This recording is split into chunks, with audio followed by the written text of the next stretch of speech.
கோட்டாறு மக்களுக்கு சஹர் சாப்பாட்டுக்கு ஆம்லா இந்த நெல்லிக்காயின் மருத்துவ குணத்தை பற்றி சொல்லவே வேண்டாம்.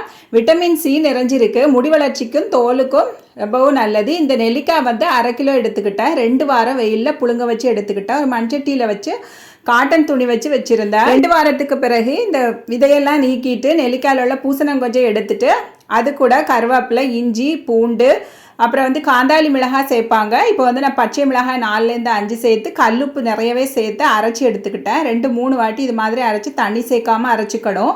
மண்சட்டியில் வந்து ஒரு 4லேருந்து 5 டேபிள் ஸ்பூன் வரைக்கும் ஜிஞ்சலி ஆயில் நல்லெண்ணெய் சேர்த்துட்டு கடுகு, கொஞ்சமாட்டு பூண்டு சின்ன சின்னதாக நறுக்கி போட்டுட்டு கருவேப்பிலையும் சேர்த்துட்டு நம்ம அரைச்சி வச்சுருக்க விழுதையும் சேர்த்துட்டு நல்லா மிக்ஸ் பண்ணிக்கணும். 1 நிமிஷம் இந்த மாதிரி மிக்ஸ் பண்ணி வச்சுட்டு அப்படியே ஸ்டோர் பண்ணி வைக்கலாம். இது 6 மாதம் வரைக்கும் கெடாமலே இருக்கும். லைட்டாக பூசணம் வந்துட்டால் ஒரு 10 நிமிஷம் வெயிலில் வச்சுட்டு கூட எடுக்கலாம். காய்பொடி கொஞ்சம் சேர்த்துட்டு நல்லா மிக்ஸ் பண்ணி எடுத்துட்டா அருமையான நெல்லிக்காய் குழம்பு தயார். தேங்க்யூ.